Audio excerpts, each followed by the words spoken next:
Hi ಎಲ್ರಿಗೂ ನಮಸ್ಕಾರ. Welcome to Kannadathi Nisha YouTube channel. ಇವತ್ತು ನಾನು ಪ್ರೋಟೀನ್ ದೋಸೆನ ಮಾಡ್ತಾ ಇದ್ದೀನಿ. ಇದರಿಂದ ಸಾಕಷ್ಟು ಹೆಲ್ತ್ ಬೆನಿಫಿಟ್ಸ್ ಇದೆ. ಪ್ರೋಟೀನ್ ನಮ್ಮ ಚರ್ಮದ ಸೊಬಗನ್ನು ಹೆಚ್ಚಿಸುತ್ತೆ, ಹಾಗೆ ಇದರಲ್ಲಿ ನಾರಿನಂಶ ಅಧಿಕವಾಗಿರುತ್ತೆ. ಕಣ್ಣಿನ ದೃಷ್ಟಿಗೆ ಹೆಲ್ಪ್ ಮಾಡುತ್ತೆ, ಮೂಳೆಗಳು ಗಟ್ಟಿಯಾಗಲು ಹೆಲ್ಪ್ ಮಾಡುತ್ತೆ. ಮೊದಲಿಗೆ ನಾನಿಲ್ಲಿ 1 ಕಪ್ ಅಕ್ಕಿ, ಅರ್ಧ ಕಪ್ ಹೆಸರು ಕಾಳು, ಅರ್ಧ ಕಪ್ಪು ತೊಗರಿಬೇಳೆ, ಅರ್ಧ ಕಪ್ಪು ಕಡಲೆಬೇಳೆ, ಅರ್ಧ ಕಪ್ಪು ಉದ್ದಿನಬೇಳೆ, ಅರ್ಧ ಕಪ್ಪು ಮಸೂರ್ ದಾಲ್, 1 ಚಮಚ ಕಡಲೆ ಬೀಜ, 5 ಬಾದಾಮಿ, ಅರ್ಧ ಚಮಚ ಮೆಂತ್ಯನ ತೊಗೊಂಡಿದ್ದೀನಿ. ಇದನ್ನು ನಾನು ಒಂದು ಪಾತ್ರೆಯಲ್ಲಿ ಹಾಕಿ ಚೆನ್ನಾಗಿ 2 ರಿಂದ 3 ಸಲ ಚೆನ್ನಾಗಿ ವಾಶ್ ಮಾಡ್ಕೊಳ್ತೀನಿ. ಇದಕ್ಕೆ ನೀರು ಹಾಕಿ ನೈಟ್ ಫುಲ್ ನೆನೆಯೋದಿಕ್ ಬಿಡ್ತೀನಿ.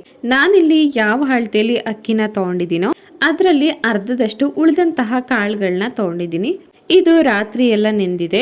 ಇವಾಗ ನಾನು ಮತ್ತೊಂದು ಸಲ ಅದನ್ನು ಚೆನ್ನಾಗಿ ವಾಶ್ ಮಾಡ್ಕೊಳ್ತೀನಿ.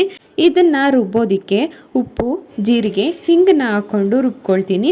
ಬೇಕು ಅಂದರೆ ಮೆಣಸಿನ್ಕಾಯಿನ ಕೂಡ ಹಾಕ್ಕೊಂಡು ರುಬ್ಕೊಳ್ಬೋದು.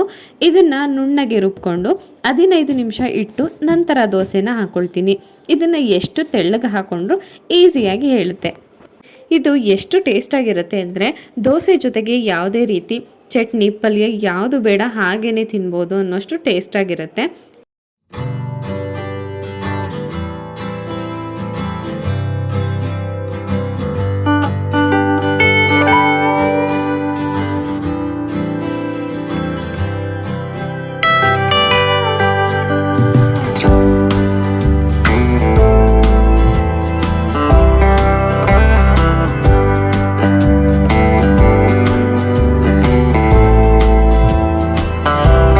ಐ ಹೋಪ್ ಈ ವಿಡಿಯೋ ನಿಮಗೆಲ್ಲ ಇಷ್ಟ ಆಗಿದೆ ಅಂತ ಅಂದ್ಕೊಂಡಿದ್ದೀನಿ. ಇಷ್ಟ ಆಗಿದ್ರೆ ಪ್ಲೀಸ್ ಬಂದು ಲೈಕ್ ಮಾಡಿ, ಹಾಗೆ ನನ್ನ ಚಾನಲನ್ನು ಸಬ್ಸ್ಕ್ರೈಬ್ ಮಾಡ್ಕೊಳ್ಳಿ. Thank you.